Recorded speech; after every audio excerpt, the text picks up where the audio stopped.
you don't need to be special to raise money. You don't need to be special to make a difference. Even just by walking, as long as you believe hard enough, it can happen. Hey everyone, welcome to the Odd Pod, and today we have our guest Wong here. He's a teacher, content creator, I would say, and sort of an activist, which he tells me he's actually not. He'll get into that later. And so today we're going to actually dive into three major things. So recently he just done his 24 hours walk through Singapore.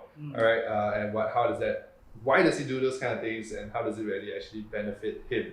And because he's a teacher, I also want to know how does this work that he do, these crazy things that he does, actually translate to teaching his students, because his LinkedIn motto is actually lead by example kind of thing. And lastly does this actually really translate into, let's say, moving forward in your career, let's say on change fields? Does that actually help doing these kind of crazy things? Any experiences with it? So yeah, Joel, tell me a bit about yourself. Alright, so Joel, I am 23, or 24 this year, and so I've been teaching in Johor for the past 2 years.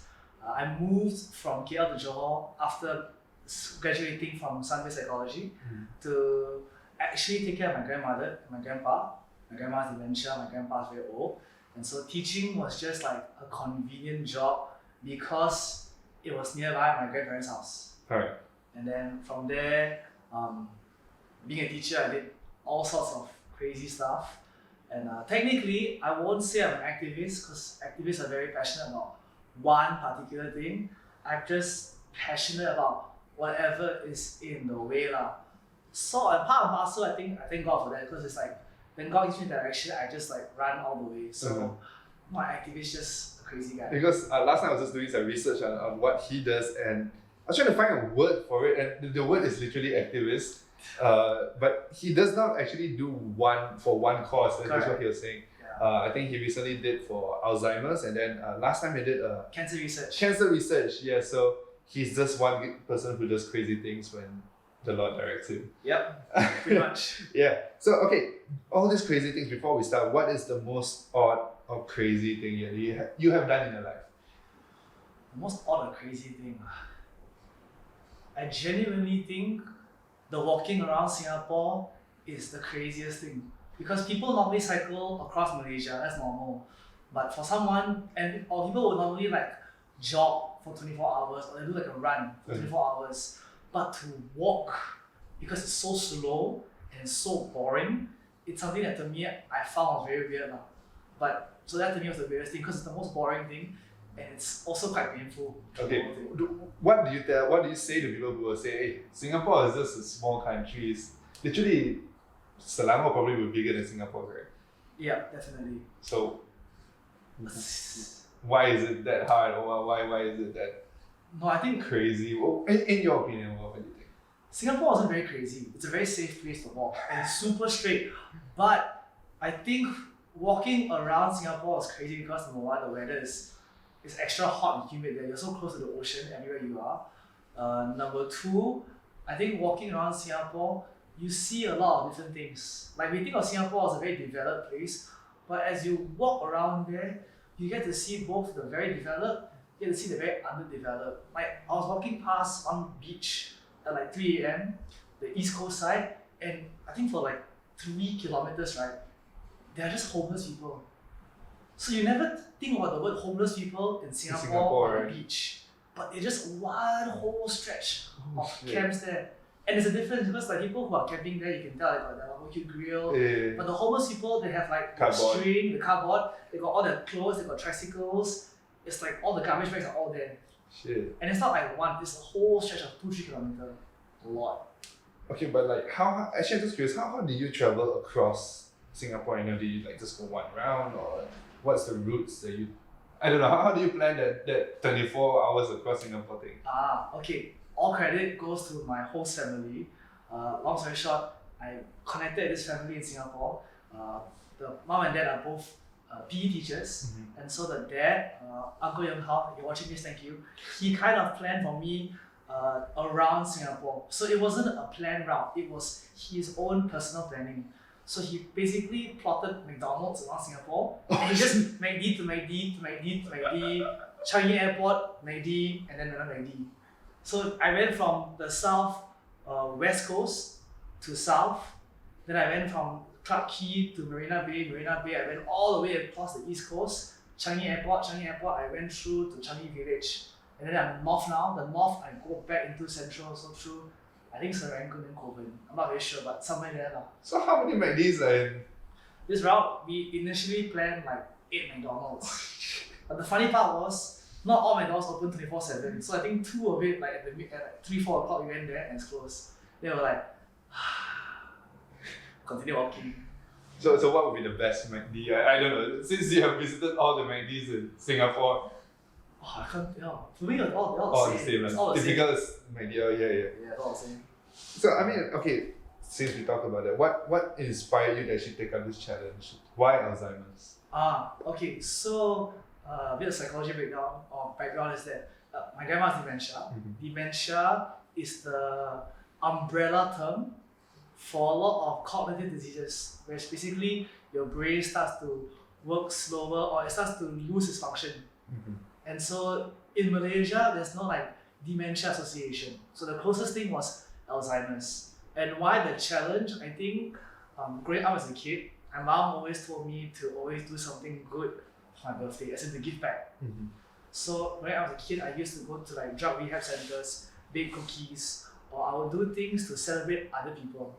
Right. Last year, just so happened the cycling was there, and then this year I thought I wanted to continue that.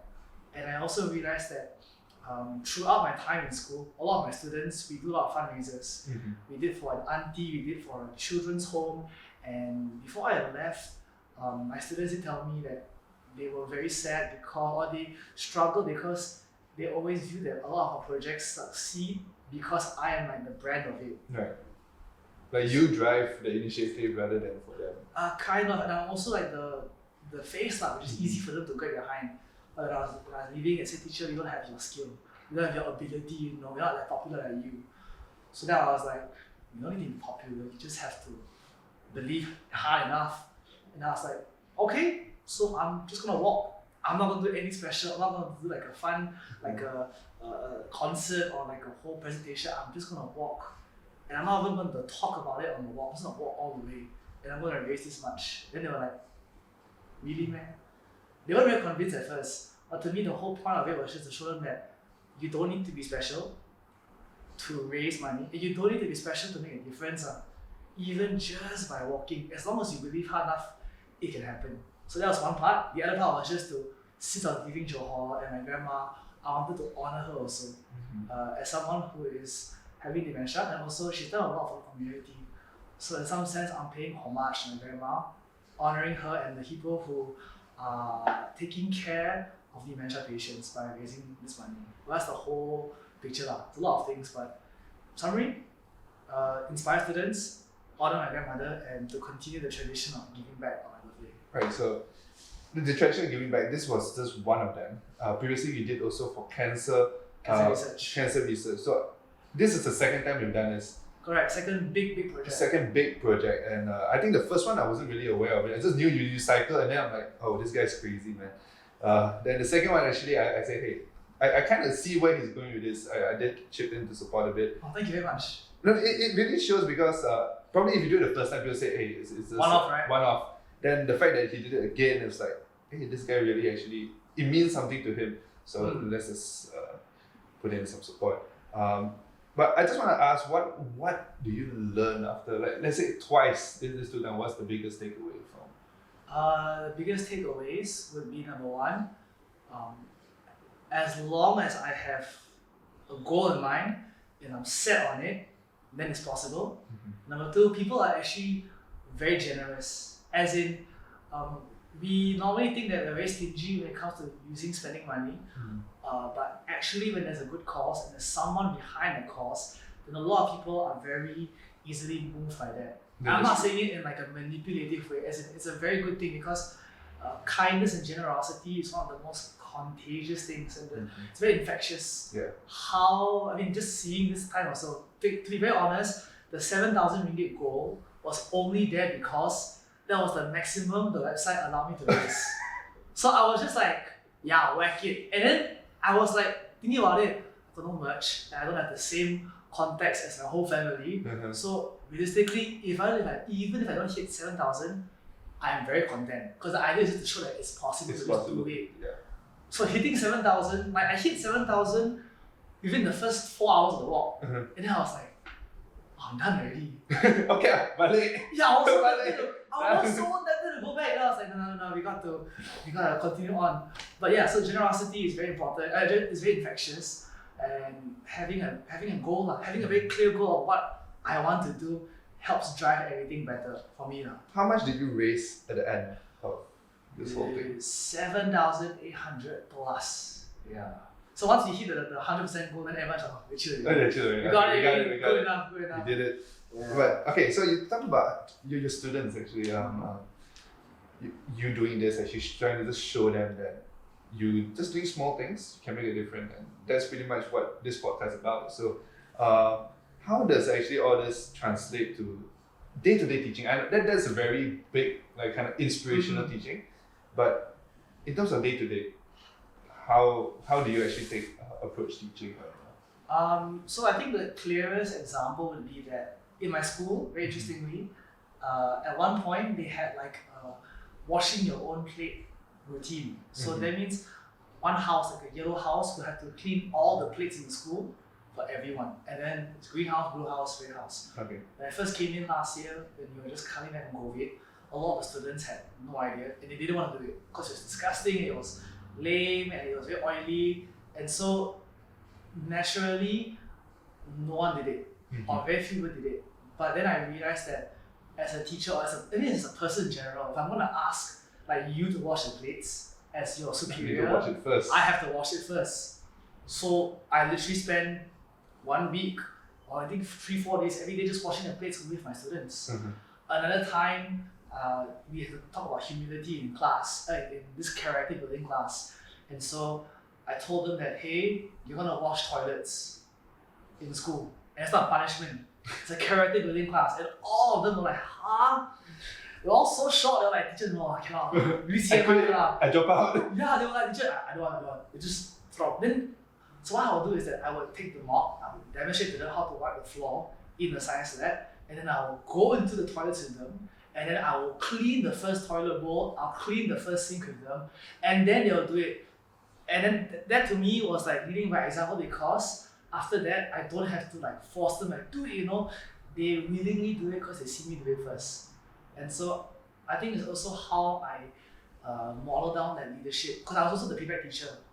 And my philosophy on how I taught the prefects was not uphold discipline, it's lead by example. Lead by example. And because you're lead by example, people naturally follow. So discipline won't be the biggest thing, which was how my past 2 years of teaching as a teacher and being a role model has been in school. But yeah, it does build characters to a certain extent.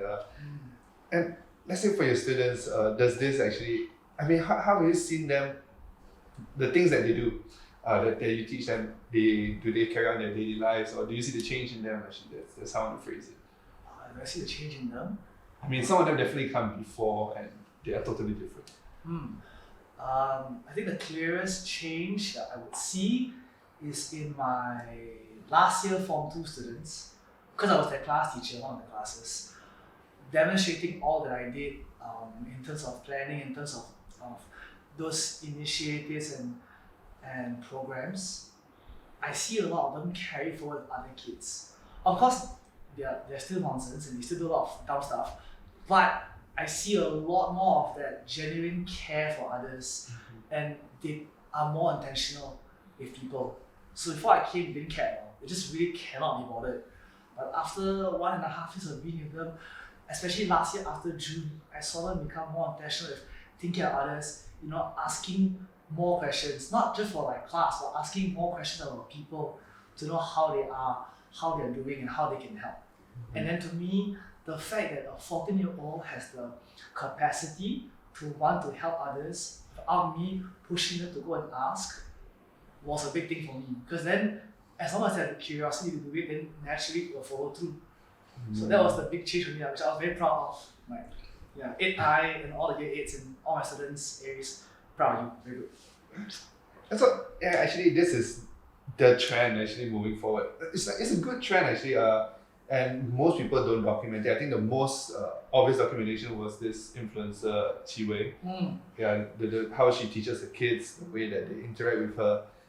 It's not something the traditional schooling teaches us. Like when we grew up, our teachers were like, no, just do this. Or I'm gonna beat the shit out of you. It's my way or the highway. Yeah. So how do you see this? I mean, I understand you're leaving the teaching space soon, but through this 2 years or so, how do you see like next generation teachers actually changing this? That's a fantastic question. I think a lot of the teachers, they're adapting to technology because that's the most obvious one, like AI and all that. Yeah. But in terms of character, I think leading by example is the best way for them, and they're modeling. I think influencers like Chili kind of reignite that passion or reignite that heart to want to go back to teaching kids. So I don't know how to answer your question, but from how I see it, teachers are adapting more when they are actually taking a breath to kind of understand why first, and then only they do what they do. Because I think back then it was just, I don't care why, you just want to do it kind of thing. But now there are some teachers, especially the ones in our generation, meaning like those who are between 13 and 20 plus. Gen Z. Gen Z, like the late millennials and Gen Z. They are taking more time to like question and to figure out why. And I see a lot more success in instilling long-term values. Because when they teach, it's not just teaching on a book, but they're teaching through a relationship. I think that's the thing, relational teaching, using not just head knowledge but heart knowledge to empower students. That's the difference I realize now. I think going forward will also be something that more teachers will do from how I've seen online. Right. And it's really a breath of fresh air. Yeah. And before we take a break, just share, Joel has the most interesting kind of like job leaving or job accepting post. He's like, hey, today I'm a free agent. It's like he announced it like he's a football transfer like that, So I'm just like, this dude is and it's on LinkedIn, So yeah, but that's quite interesting. You can go check it out. So Joel's LinkedIn, I'll put it down here. You can go check it out. But before we move on to the next segment, we're gonna take a quick break and I'll see you guys back. What are your thoughts on traveling before I share mine? Oh yeah. No, I think backpacking is a fun way to travel. Meeting people, especially in hostels. Also, Western partying culture, not for me. I physically cannot keep up. I'm a PE teacher. How was? You go out at like 10 p.m, you come back at 3, 4 o'clock, and then the next day, because you're on holiday, you go for tours, right? You go out at 8 o'clock, and then your body is just wrecked, and you're out from 8 to like 5, and then you go out for dinner, and then it's a repeat, and do it over and over again. You do it one night, can. Do it 2 nights, doable. Yeah, 5 days a week. Yeah, 5 days a week, then you're just like, I cannot. You just mentally, physically drained out. But it's fun because you meet a lot of people and they're super open and chill. They're not like typical like Asian kids who just go there, go holiday, go to the room, sleep. They will actually mingle around, which I really enjoy that, especially connecting with people all over the world. And then doing the kind of like hey, when you come to my country, I'll host you. Yeah, we do that. Yeah. And it's like, perfect, because we're Asians, right? So it's so expensive for us to go over there. For them, it's cheaper to come here. They're like, don't mind hosting them, and it's a win. So what was the most interesting story that you have heard there, basically? Interesting story. There was one guy I met, he's an Italian, but he's an assistant director. He directed a few films under Netflix and Hulu from HBO from like the UK. So they're all filming in UK, and after every movie he takes like a break. So he was sharing with me and my friend a few movies that he directed and how he wanted to be a teacher and all that. So we were all like, wow. And then me and my friend were just like, bro, we're just graduates, but cool. Yeah. and super down to earth. They're not like the very proud and obnoxious people. Actually, yeah, I realized that backpackers aren't very obnoxious. They're very down to earth. They're humble enough to stay with 10 people in a room and not care about it. And another one was meeting a British guy with a mullet, with an Australian accent, who has like a master's or PhD, I can't remember, in biology, who wants to teach English in Indonesia. He's a cool English teacher. He's going to be a great English teacher. Super dope. I mean, just meeting a lot of people now. A lot. Oh, so you're met from Italy. England, I guess English. What's the most, out of place? Lebanon. Lebanon, yeah. The Lebanese are so friendly, but you low-key you feel like you don't know whether they are Muslim or Christian or just free thinker because they can talk Arabic. So naturally you think, oh, if they're Arabic speaker because they're Malaysia, they're most likely Muslim. And they have the same skin complexion. And their fashion sense, the shawl.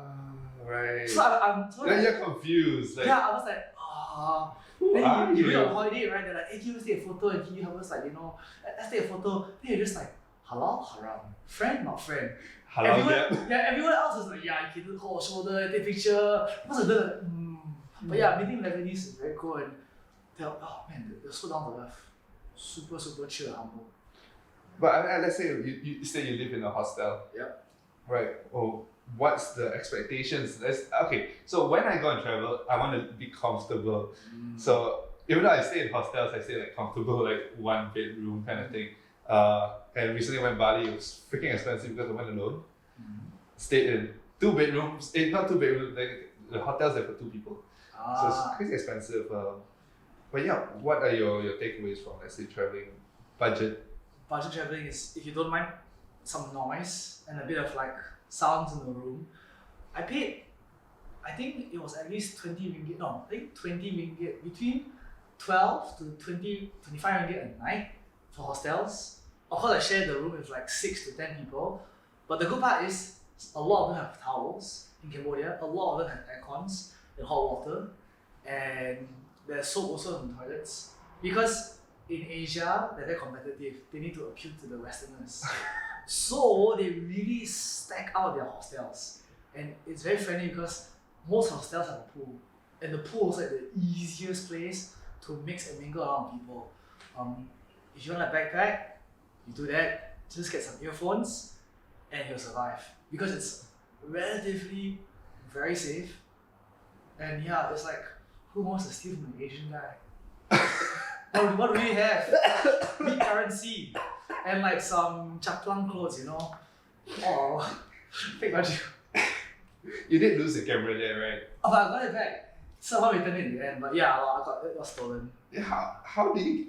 It got stolen, and then how do you get it back? Like someone returned it to the customer service. I'm speculating here because I asked customer service how they found it twice. They never told me how they found it. They just said, "Oh, sir, is this yours?" And then I was like, "Oh, yeah, it's mine. How did you find it?" "Okay, sir, let us know how you want it back." I told them, "Okay, DHL, but how did you find it?" "Thank you very much, sir." Then I'm like, bro. So they ignored the question totally. But no, I don't think it's intentional that they purposely hid the camera from me. Because I'm paying the entire shipping fees. I'm not paying them, so. Yeah. No, the fact that if they really stole it, why would they give it back? Right, exactly. Yeah, so I was just like, yeah. But it's good you get it back and you 300 ringgit to ship back one camera that is 149 grams. I love it. But these are the stories that you tell. The more you travel, the more experiences you have and everything. But for me personally, I when I travel, I'm a light sleeper.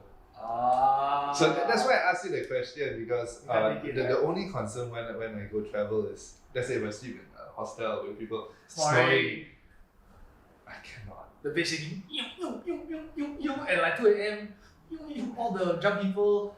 Oh, I had someone climb into my bed and one day they went for like a pub crawl, came at 4 a.m., this guy grabbed my leg, I was like, what the? Oh, you. He was like, am I in the wrong bed, man? Yeah. Kicks him out. Sorry, man. And then he still holding my leg. Then I'm like, bro, let go of my leg. Oh, sorry, man. Then he put his hands up and climbed his back down. He's a guy from Mongolia. Very funny. Man. But I see the way that you travel is actually very interesting because it's not the way that people usually travel. I guess so. Yeah, I mean, Cambodia is one example. And when you did the cancer fundraising thing, you actually cycled from KL to Klang. Correct. I don't want to drive from KL to Klang. It's 3 hours only, by the way. It's not that long. 3 hours is still manageable. But you cycled there. Well, that's true. Yeah, that's true. Yeah, but what is the experiences of, let's say, when you cycle? I I think because we cycled from KL, we went to Klang, I think Klang, yeah. Then we cycled the West Coast Road, a lot of dust. It's a lot of dust because they don't clean the roads that much. So you cycle within half a day, you go shower, right? You can see that Black. Not black, it's like brown. So when you shower, the water is not clear, it's like murky water. Then you're like, whoa, makeup, like dirt makeup. Besides that, cycling, oh yes, something I realized is that because I only had 2 sets of clothes, my cycling clothes and my home clothes, as in like my comfortable clothes after cycling. So I have to wash my clothes every day, like hand soap, you just scrub, then you dry it on the sun or in the wind, and you just repeat that. Some people can't do that, I realize. Because in Cambodia, I only packed 3 sets of clothing for 1 week. Because I was told to travel light. Yeah, that was what I was going to ask you because you go Cambodia, travel light. Even in cycling, you can't be carrying a check-in luggage. Correct. It's nice. Even a backpack is a bit big for cycling. So literally, I only had 2 sets of clothes for that 5 days, 4 days, yeah, 4 days. So it's not for everyone. If you are able to learn how to wash your own clothes and deal with hand-washed clothes, it's fine. What would be the what would be the essentials, let's say, if you do it? What was the essentials? Essentials, as long as you have, actually, you just need, hygiene sake, toothbrush. Okay, toothbrush. Shampoo, you get a small bottle of shampoo, body soap. Just one baju. Yeah, one extra baju, and water. The rest of it you figure out yourself because you can buy it on the way. It's not like if you're cycling through Australia, the outback, then you have to depend a lot more. But because you're in Malaysia, there's literally from every state there's something in between. There's going to be some sundry shop. The petrol station we have the most. Correct. Even the R&R's like. It's quite it's quite on. Yeah, so it's like everything is there. Like it's a literal food stop. Some of them like you go there to eat. Correct. Actually when I cycle, we cycle for like I think 6 hours, 8 hours. Every 2 hours you take a break. Head makan, then cycle. Makan, drink, makan. Yeah. But what has before we move on? What's the one thing that travel has really taught you? I think for me it was just I'm an extrovert, but I realized that I can yell. So I naturally think I'm a very good extrovert. But I went to the hostels, I realized I'm garbage because I felt like the biggest introvert. Stop talking to me. Yeah, really, man. I was like, naturally, I thought I'm the most talkative. I can go for hours and hours. And I went there by 11 p.m. I'm just drained. I'm so tired. And then it's not like a 1 day thing. A few nights or so, everyone goes out. It's not even like in the pubs yet. They're still drinking at like the more chill bars. I'm just like, nah, man. There's like Asian levels of extroverted and there's like European levels of extrovert. That's the thing. Asian extrovert is nothing compared to European and Western extrovertness. We are like the ambiverts of Western people.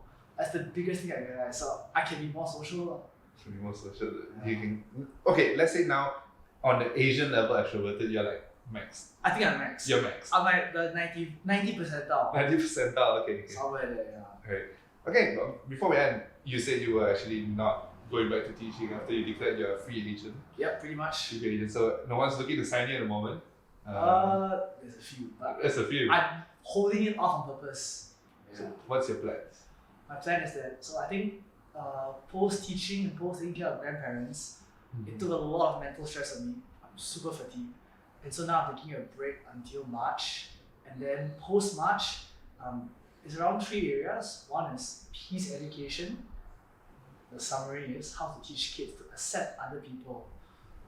The unofficial one is just how to teach kids to not be racist. Yeah, really much how to not be racist, not be a piece of crap. That's one idea.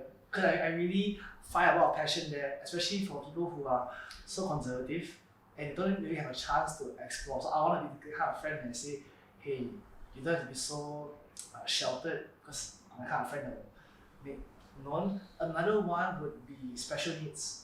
So I think for me, I've always been interested in helping people express their emotions or helping people unwind emotions through music. Or to help kids with special needs get back to average functioning through music. The 2 short stories is just one. Before I left, my former students, my farewell present to them was I asked them all to write stories about their life, one story, and I'll write a song for them. And so I wrote like 6 songs, one of the songs was about my student's great grandma passing away. And I wrote the song and I played it and he cried. He cried in the class. And he cried. It wasn't like a sobbing cry. Like He full on bawling. You know, I was like, wow. And then his brother came in and another friend came. I mean, I played the song again for his older brother and another student whose grandmother passed away also last year. And I played and both of them just cried. And then to me, I was like, wow, music can really. Because they were telling me, teacher, my great grandma passed away 2 years ago, so 2021. But I've not had the chance to properly process it until today. Then I was like, whoa. Shit. And the other story was just when I was in therapy, I think seeing kids who cannot say like certain words, right? It's like, for example, Mary had a little. Then. Right? So all the kids can't say lamb. Oh. But when you sing a song of them, you can say the words. And then when I was there for like a few months, I would see kids, their process of growing speed up really fast because music engages both part of the brain. So that's the other one. So it's peace education, music therapy, and the last one just consulting. It's where all the money is at. You will get bored. I know, I can It's really not for imagine you. Really. For now, not probably not at this phase of your life. But consulting work, definitely the more experiences you have in your life, you will be very relevant in consulting because you understand different perspectives of things. So I would say probably take another couple of years to do some 30s. crazy stuff. Not even 30s, maybe your late 20s. Then probably you might want to check consulting. We are already in our mid-20s by the way. Haha. Shut up. Dude, you are literally a quarter of a century. Yeah, but let's say in 2 years' time, you're still mid-20s. So That's true. that as you can, I would say take your first half of your 20s to just play around. Like, there is no risk, nothing you do wrong, you just get a job. True. Please don't mess up in jobs. Okay? Yeah. Do it well. Do your jobs, do it well. But it's a good chance to explore. Correct. You explore, know what you like, know what you learn. Even corporate jobs are nice.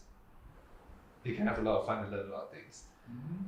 So I think for you, teaching is your, even though you say you don't want to go into teaching, you're finding different forms Of teaching. Essentially just working with people. Yeah. My motto is to help people. You should go into consulting and teach them how not to be dicks. Wow, that's a 24-year-old guy entering, right? No, probably in a few years' time. After you go through everything and then you do it with kids and then you go to do consulting and you say, hey, this company, how to teach employees not to be dicks. That's a dream. That's a dream, to tell not just kids but adults, right? Yeah. There's a book subtitled I'm Not Giving a Fuck. How Not to Be Dicks. Published by Joel. But yeah, thank you so much for coming on. And looking forward to see what you do. Alright. Cheers. My empty cup. Empty cup, mineral water. This is definitely not a Western thing. But eventually one day you have a sponsor here, Give it 5 episodes, right? Then you Yeah, have a sponsor. Montego, you want to sponsor? You got Montego over. Then you just put it. You know, the Stanley Cups used to be the thing, and then now it's like that. Oh, I'm quite impressed that they put the ice cream into it. Yeah, so I think like Ben and Jerry's ice cream, you can put it into the Stanley Cup. So they'll be doing it, and I'm not sure whether it's Ben or Jerry's. Like, these things are reels that they literally put the ice cream into the Stanley Cup, and it's like, wow, damn. Yeah, that's for another time. See you guys next time. Follow, like, whatever. Everything will be down here. Yeah, all good. See you guys. Ciao.